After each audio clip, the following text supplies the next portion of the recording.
अर्जुन उवाच दृष्ट्वेदं मानुषं रूपं तव सौम्यं जनार्दन इदानीमस्मि संवृत्तः सचेताः प्रकृतिं गतः।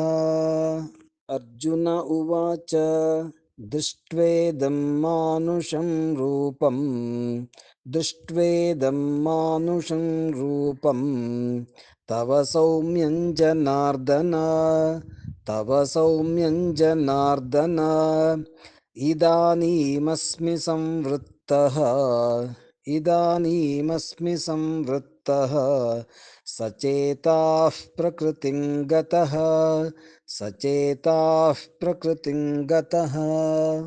अर्जुन उवाच दृष्ट्वेदं मानुषं रूपं तव सौम्यं जनार्दन इदानीमस्मि संवृत्तः सचेताः प्रकृतिं गतः।